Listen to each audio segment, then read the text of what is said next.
ফের বঙ্গোপসাগরে ঘনীভূত হওয়া নিম্নচাপটি আবারও উত্তর পশ্চিম দিকে বাঁক নিয়ে ক্রমশ ওড়িশা এবং অন্ধ্র উপকূলের দিকে অগ্রসর হবে, যার জেরে আবারও পশ্চিমবঙ্গ, বাংলাদেশ এবং ত্রিপুরায় ফের বৃষ্টিপাতের সতর্কবার্তাও জারি করল আলিপুর আবহাওয়া দপ্তর। তবে ইতিমধ্যেই মৎস্যজীবীদের ক্ষেত্রেও একটি গুরুত্বপূর্ণ আপডেট দিয়েছে আবহাওয়া দপ্তরের তরফ থেকে। পাশাপাশি জাকিয়ে শীত নিয়েও একটি গুরুত্বপূর্ণ আপডেট আলিপুর আবহাওয়া দপ্তরের তরফ থেকে ইতিমধ্যেই অফিসিয়ালিভাবে নোটিশ দিয়ে জারি করা হয়েছে, যা এই ভিডিওটিতে একদম আপনাদেরকে ডিটেলসেই জানিয়ে দেব। তো বন্ধুরা, অবশ্যই ভিডিওটিতে আপনারা প্রথম থেকে শেষ পর্যন্ত সঙ্গে থাকবেন এবং নতুন হয়ে থাকলে চ্যানেলটিকে সাবস্ক্রাইব করবেন এবং পাশের দেওয়া বেল আইকনটিকেও প্রেস করবেন এই ধরনের লেটেস্ট ভিডিওর আপডেটগুলো সর্বপ্রথম সবার আগে পাওয়ার জন্য। তো বন্ধুরা, এই মুহূর্তে আমরা পরিষ্কারভাবে লাইভ আপডেটে দেখতে পাচ্ছি বঙ্গোপসাগরে এখনও পর্যন্ত একটি নিম্নচাপ রয়েছে, অর্থাৎ ঘূর্ণিঝড় শক্তির যে নিম্নচাপটি সেটি এখনও পর্যন্ত আমরা দেখতে পাচ্ছি মধ্য বঙ্গোপসাগরে রয়েছে, যা আস্তে আস্তে তার যে গতি এবং অভিমুখ দুটোই পরিবর্তন করে আরও ক্রমশ পশ্চিম দিকে অগ্রসর হবে। তারপর কিছুটা বাঁক নিয়ে আবারও দেখতে পাচ্ছেন উত্তর পশ্চিম দিকে অগ্রসর হবে এবং এই নিম্নচাপের প্রভাবে আবারও ভারী থেকে অতি ভারী বৃষ্টিপাতের সম্ভাবনা রয়েছে পশ্চিমবঙ্গের দক্ষিণের জেলা, পাশাপাশি বাংলাদেশের দক্ষিণের জেলা এবং বিশেষ করে ত্রিপুরাতেও বেশ খানিকটা বৃষ্টিপাতের অ্যালার্ট জারি করেছে আবহাওয়া দপ্তর। তবে আগে আমরা দেখে নেব, ভিডিওটি শুরু করার পূর্বে আপনাদেরকে জানিয়ে দেব যে আলিপুর আবহাওয়া দপ্তর অফিসিয়ালিভাবে কি নোটিশ জারি করলো সেই নোটিশটি আমরা জেনে নেব। তারপর আমরা আবারও লাইভ আপডেটে গিয়ে আপনাদেরকে দেখিয়ে দেব কোথায় কোথায় বৃষ্টিপাতের সম্ভাবনা থাকছে এবং এই নিম্নচাপটি ঠিক কোন দিকে অগ্রসর হবে সেখানে আপনাদেরকে ডিটেলস আমরা জানাবো। তো আসুন আমরা সরাসরি একদম অফিসিয়াল যে ঘোষণাটি করেছে আবহাওয়া দপ্তর সেই অফিসিয়াল নোটিশটিতে চলে যাই। আবহাওয়া দপ্তরের তরফ থেকে যে অফিসিয়াল নোটিশটি জারি করা হয়েছে সেখানে পরিষ্কার বলে দেওয়া হয়েছে যে পৌষে শীতে জুবুথুবু হয়ে কম্বলের নিচে ঢুকে যাওয়ার সময় এসেছে, কিন্তু বাস্তব পরিস্থিতি তেমন নয়। উল্টে বৃষ্টি হচ্ছে দক্ষিণবঙ্গে। আলিপুর আবহাওয়া দপ্তরের তরফ থেকে জানানো হয়েছে আগামী কয়েকদিনে আবারও তাপমাত্রা কিন্তু বাড়তে পারে, ফলে বড়দিনে ঠান্ডার আমেজ থাকলেও জাকিয়ে শীতের কিন্তু আশা নেই বললেই চলে। অর্থাৎ বড়দিনে যে একদম জাকিয়ে যে শীত সেটা কিন্তু নাও পড়তে পারে, এমনটাই আলিপুর আবহাওয়া দপ্তরের তরফ থেকে কিন্তু অফিসিয়ালিভাবে জানানো হয়েছে। পাশাপাশি শুক্রবার রাত থেকে কলকাতা এবং শহরতলিতে বৃষ্টি শুরু হয়েছিল।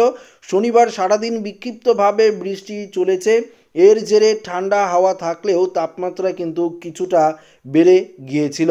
তবে আপনাদেরকে জানিয়ে দিই যে পশ্চিম মধ্য বঙ্গোপসাগরে একটি নিম্নচাপ তৈরি হয়েছে, যে নিম্নচাপটি একটু আগে আপনাদেরকে লাইভে দেখালাম।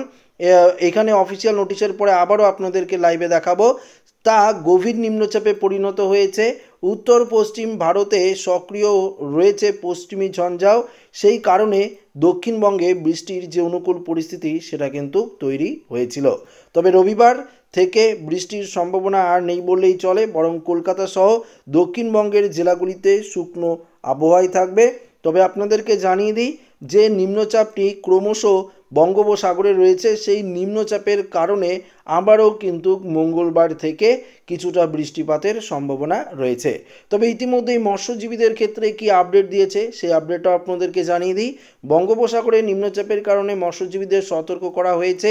রবিবার পর্যন্ত পশ্চিম মধ্য বঙ্গোপসাগরে গভীরে মাছ ধরতে যেতে নিষেধ করা হয়েছে।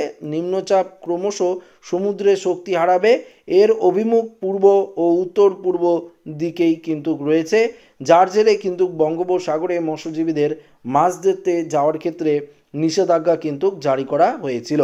তো বুঝতে পারছেন অফিসিয়ালি আপডেটে কি জানানো হয়েছে আবহাওয়া দপ্তরের তরফ থেকে, সেটা কিন্তু আপনাদেরকে আমরা পরিষ্কারভাবে জানিয়ে দিলাম। আসুন এবার আমরা লাইভ আপডেটে ফিরে যাই। তো আমরা আবারও লাইভ আপডেটে ফিরে এসেছি। আগে আলিপুর আবহাওয়া দপ্তরের যে নোটিশে আপনাদেরকে জানিয়ে দিয়েছিলাম যে বঙ্গোপসাগরে একটি নিম্নচাপ রয়েছে সুস্পষ্ট, সেই নিম্নচাপটি আপনারা ক্রমশ দেখতে পাচ্ছেন একদম পরিষ্কার। আপনাদেরকে আবারও বায়ুর মুড করে দেখাচ্ছি যে একটি নিম্নচাপ রয়েছে। এই নিম্নচাপের জেরে আবারও কিন্তু আমরা এদিকে ওড়িশা এবং অন্ধ্রপ্রদেশ উপকূল এবং পশ্চিমবঙ্গ, বাংলাদেশ, ত্রিপুরার বেশ কয়েকটি জেলায় বৃষ্টিপাত কিন্তু পাবো। সেটা আমরা দেখতে পাচ্ছি 24 ডিসেম্বর মঙ্গলবার দিন আমরা যদি দেখি ক্রমশ দেখতে পারবো এই নিম্নচাপের জেরে আবারও কিন্তু দেখতে পাচ্ছি এদিকে দক্ষিণ ভারতের দিকে, বিশেষ করে এদিকে অন্ধ্রপ্রদেশ উপকূল, পাশাপাশি ওড়িশার দিকে কিছুটা বৃষ্টি থাকছে এবং আমাদের পশ্চিমবঙ্গের দক্ষিণের জেলা বাংলাদেশ এবং ত্রিপুরাতেও খানিকটা বৃষ্টিপাতের অ্যালার্ট কিন্তু আবহাওয়া দপ্তরের তরফ থেকে জারি করা হয়েছে। এখানে আপনাদেরকে সরাসরি মেঘমালা করেও দেখাচ্ছি, পরিস্থিতিটা আপনারা দেখলেই দেখতে পারবেন যে 24 তারিখ মঙ্গলবার আবারও খানিকটা বৃষ্টিপাতের সম্ভাবনা আমাদের পশ্চিমবঙ্গ, বাংলাদেশ এবং ত্রিপুরার বেশ কয়েকটি জেলায় রয়েছে। শুধু 24 তারিখ নয়, 25 তারিখের দিকেও হালকা পশলা বৃষ্টি উপকূলবর্তী জেলাগুলিতে হয়ে যাওয়ার সম্ভাবনা কিন্তু রয়েছে।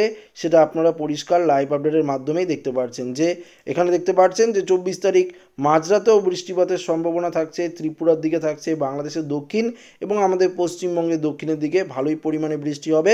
সবথেকে বেশি বৃষ্টিপাত যেটা আমরা পাবো সেটা হচ্ছে দেখতে পাচ্ছেন উড়িষ্যার ভুবনেশ্বর, পুরী, পারাদ্বীপ থেকে শুরু করে এদিকে দেখতে পাচ্ছেন পিপলি থেকে শুরু করে এদিকে দেখতে পাচ্ছেন কটক থেকে শুরু করে এদিকে আত্মগড় থেকে শুরু করে দেখতে পাচ্ছেন জাজপুর, এদিকে চাঁদবেলি, ভদ্রাক, এদিকে সরো, বালাসর, এই যে বেতনটি দেখতে পাচ্ছেন জলেশ্বর, এই জায়গাতে মোটামুটি বৃষ্টি থাকছে এবং আমাদের পশ্চিমবঙ্গের উপকূলবর্তী জেলা বলতে এগরা, মোহনপুর, বেদগাঁও, এদিকে দেখতে পাচ্ছেন দীঘা, মন্দারমণি, কোনটাই, খাজুরি, এদিকে কাকদ্বীপ, নামখানা, গঙ্গাসাগর, এদিকে দেখতে পাচ্ছেন রায়দিঘি, কুলপি, জয়নগর, মাঝিলপুর, ঝাড়খালি, গোসাবা, কুমারীমারি, এদিকে ভালোই বৃষ্টিপাতের সম্ভাবনা এবং পাশাপাশি যদি আমরা দেখতে পাচ্ছি যে কলকাতা, খড়দা, চন্দ্রনগর, এদিকে হাবড়া, এদিকে দেখতে পাচ্ছেন চন্দ্রকোনা, বালিচক, খড়গপুর, কোলাঘাট, গোপীবল্লভপুর, এই সাইডেও মোটামুটি বৃষ্টিপাতের সম্ভাবনা এবং বাংলাদেশের দিকে যদি দেখেন দেখতে পারবেন লালমোহন থেকে শুরু করে বাংলাদেশের এই যে এরিয়াটা দেখতে পাচ্ছেন হাইথিয়া, লালমোহন, চাপড়াসন,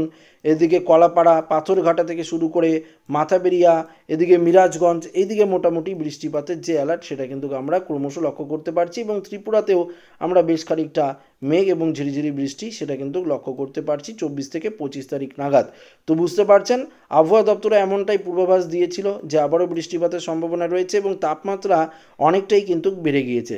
যেমন জানিয়ে দিয়েছে বড়দিন অর্থাৎ 25শে ডিসেম্বরে যদি আমরা দেখি কত ডিগ্রি সেলসিয়াস তাপমাত্রা থাকবে তাহলে আপনারা বুঝতে পারবেন যে কতটা যে ঘন কুয়াশা থাকবে না তাপমাত্রা ঊর্ধ্বমুখী থাকবে 25 তারিখ, সেটাও কিন্তু আপনারা পরিষ্কার জানতে পারবেন। তো আমরা তাপমাত্রায় চলে যাই এবং দেখানোর চেষ্টা করি আপনাদেরকে কত ডিগ্রি সেলসিয়াস 25 তারিখে তাপমাত্রা থাকার সম্ভাবনা রয়েছে। দেখতে পাচ্ছেন 26 থেকে 27 ডিগ্রি অর্থাৎ অনেকটাই ঊর্ধ্বমুখী থাকবে তাপমাত্রা। আগেই আলিপুর আবহাওয়া দপ্তরের অফিসিয়াল নোটিশে আপনাদেরকে জানিয়ে দিয়েছি যে বড়দিনও তাপমাত্রা কিন্তু এবার উল্টে ঊর্ধ্বমুখী থাকার সম্ভাবনা রয়েছে। 26 থেকে 27 ডিগ্রি শুধুমাত্র পশ্চিমবঙ্গের দক্ষিণে নয়, বাংলাদেশ, ত্রিপুরাতেও মোটামুটি তাপমাত্রা ঊর্ধ্বমুখী থাকবে। এদিকে বাঁকুড়া, পুরুলিয়া, বর্ধমান, এদিকে নদিয়া, এদিকে দেখতে পাচ্ছেন ঝাড়গ্রাম, চাকুলিয়া, পূর্ব মেদিনীপুর, পশ্চিম মেদিনীপুর, মুর্শিদাবাদ, বীরভূম, সমস্ত জায়গায় তাপমাত্রা কিন্তু বড়দিনেও আমরা ঊর্ধ্বমুখী লক্ষ্য করতে পারছি। শুধুমাত্র এদিকে যদি দেখি উত্তরবঙ্গের দিকেই 23-24 ডিগ্রি আপনারা তাপমাত্রা পাবেন, জলপাইগুড়ির দিকে, এদিকে অসমের দিকে কিছুটা তাপমাত্রা নিম্নমুখী থাকবে, তবে আমাদের পশ্চিমবঙ্গ, বাংলাদেশের তাপমাত্রা কিন্তু মোটামুটি ঊর্ধ্বমুখী থাকারই কিন্তু সম্ভাবনা রয়েছে, যেটা আমরা পরিষ্কার একদম লাইভ আপডেটের মাধ্যমে সরাসরি আপনাদেরকে কিন্তু আমরা দেখানোর চেষ্টা করছি এবং আপনারাও কিন্তু দেখতে পাচ্ছেন।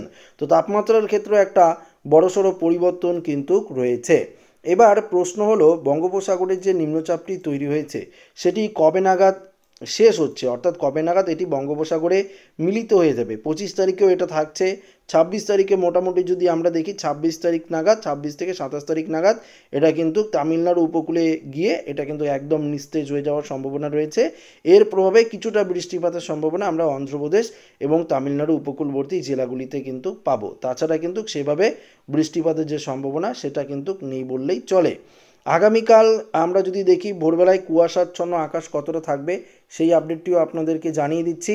তো আমরা কুয়াশায় যদি যাই তাহলে লক্ষ্য করতে পারবো, এখানে আপনাদেরকে দেখাবো কুয়াশা করে যে কতটা কুয়াশাচ্ছন্ন আকাশ থাকতে পারে। তবে আগামীকাল দক্ষিণবঙ্গে আজকের তুলনায় অনেকটাই কুয়াশাচ্ছন্ন আকাশ থাকবে না, অর্থাৎ পরিষ্কার আকাশ থাকবে, কোনো রকম কুয়াশা আমরা দেখতে পাচ্ছি না।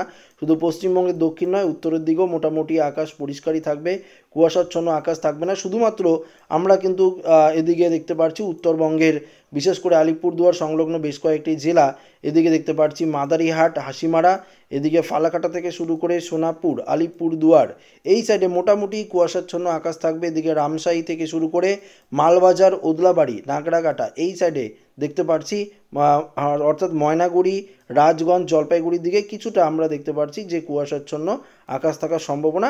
এদিকে বাংলাদেশের কোকরাঝাড়, গোয়ালপাড়ার লখাই দেখতে পাচ্ছেন, এদিকে হোজা থেকে শুরু করে দেখতে পাচ্ছেন বরপাড়া, এদিকে রঙ্গিয়া এই সাইডে গুয়াহাটি থেকে শুরু করে, এদিকে ধিং থেকে শুরু করে নওগাঁও, এদিকে দেখতে পাচ্ছেন তেজপুর থেকে শুরু করে এদিকে জোরহাট, এদিকে মোটামুটি কুয়াশাচ্ছন্ন আকাশ থাকবে। অর্থাৎ অসমের দিকে কুয়াশা আমরা লক্ষ্য করতে পারবো। পাশাপাশি বাংলাদেশের সিলেট, এদিকে দেখতে পাচ্ছেন যে মৌলভীবাজার থেকে শুরু করে এদিকে অর্থাৎ ইটানা থেকে শুরু করে দেখতে পাচ্ছেন জগন্নাথপুর এই সাইডে মোটামুটি আমরা কুয়াশা লক্ষ্য করতে পারবো। অর্থাৎ ধরুন বাংলাদেশের পূর্ব দিকে মোটামুটি ভালোই কুয়াশাচ্ছন্ন আকাশ থাকবে। তো এই ছিল এই মুহূর্তের আপডেট, যেটা আপনাদের সামনে সরাসরি লাইভ আকারে উপস্থাপন করলাম। তো ভিডিওটি ভালো লাগলে লাইক করবেন, বন্ধুদের সাথে শেয়ার করবেন, নতুন হয়ে থাকলে চ্যানেলটিকে সাবস্ক্রাইব করে নেবেন। ধন্যবাদ।